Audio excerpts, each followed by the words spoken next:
My next guest is Ayaan Hersi Ali. She is a best-selling author and courageous activist whose outright rejection of Islam has not been just controversial, but dangerous. Ayaan, welcome. You focused on the issue of women. Are you trying in doing that to modernize Islam or to shame Muslims? No, it's not to shame Muslims. It's also not to modernize Islam. I really care more. Islam is the doctrine. Muslims are the human beings. It's with them that I share a history of being a former Muslim.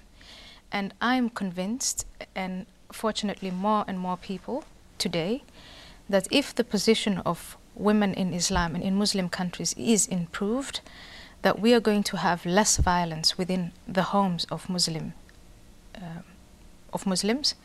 and Muslim societies will be less violent, more informed, and that will lead, as we've seen in societies that have freed and respect the dignities of their women, will have peaceful, prosperous societies. That's a long way to go, but we have to start now by addressing those issues. What are the principles in Islam that make it possible for Muslim women to be treated as slaves?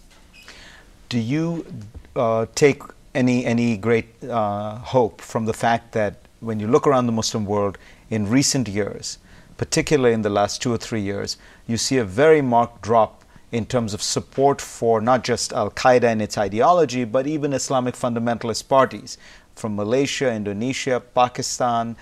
There does seem to be a kind of falling off of the kind of support that perhaps was just rhetorical, some kind of a protest vote or something. But in Pakistan, for instance, it's down to 4% or even less. Is that a sign that the tide has turned? It has not turned yet, but it is a sign that the collision of ideas, the jihadists on the one side, Al-Qaeda and their followers who say we have to abide by the literal word of God, and those who say no, we want to modernize, that confrontation breeds change and progress. And that is why this whole confrontation between Islam and the West on the one hand and among Muslims within their own societies and within their own homes is so linked to the freedom of expression and to the freedom of conscience. Muslims for a long time, as individuals, as thinkers, as theologians, were always limited in what they could think and what they could not think and how they could express their thoughts. The more freedom of expression that there is, the more progress, and then these fundamentalists will lose the debate because the recipe, the philosophy for life that they offer us is one that leads to violence, and it leads to poverty, and it leads to running around in circles for 1,500 years.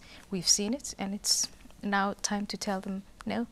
But when you look in places like Somalia, where you come from, or Nigeria, there is still, a fairly strong movement of people who say we want to impose Sharia, Islamic law, which relates a lot of it to the issues of women.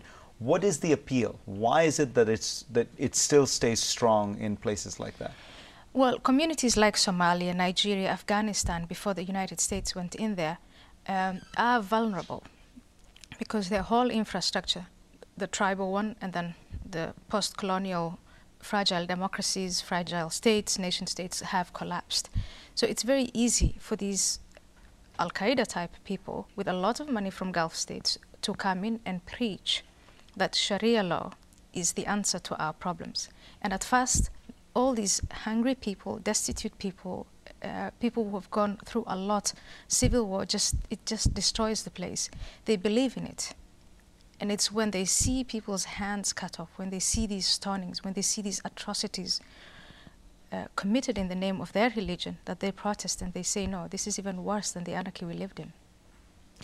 But when you talk to women in Muslim societies, and I've done this a bunch, but I'm sure you've done it a lot more, what I find is they don't, of course, like Al-Qaeda, and they don't like the kind of barbarism toward women. But yet they think of themselves as socially quite conservative, and they would, for instance, be very enraged by the kind of message you send.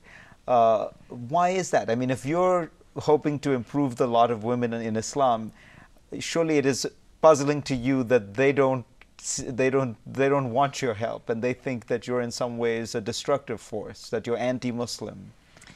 Yeah, it's very interesting. If you look at the history of women's liberation in the West, which, you know, because of the elections when Clinton was still a candidate, it was repeated over and over again. What you see is at first, people who are living under oppression and within a doctrine where they believe in their own oppression protest, and they protest against change. And so Muslim women today rejecting voices like mine is not in the history of and the liberation of any liberation movement. It's not that strange. But when I say, if you disobey your husband, he has the right to beat you, you look that up in the Quran.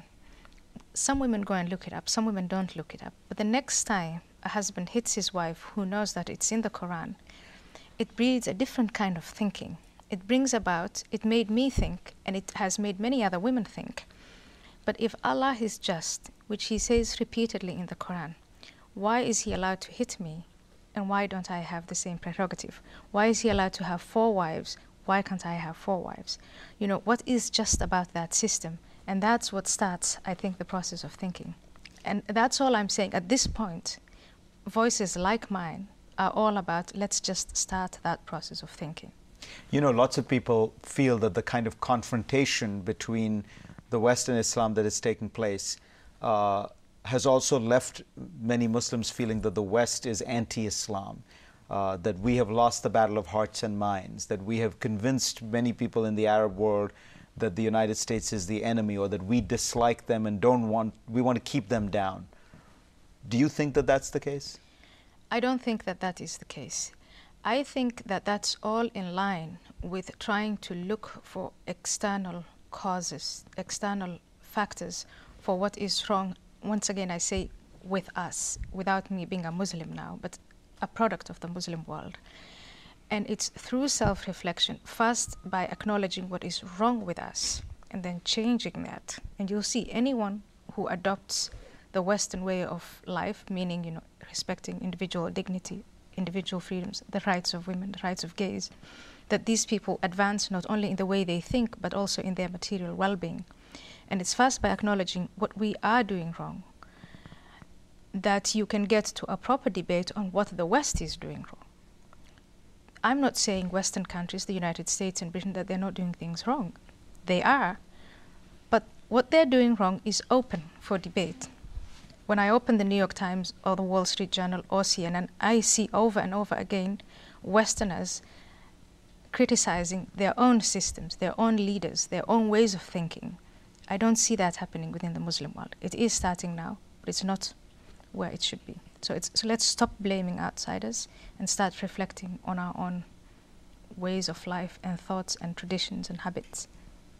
And we'll be back.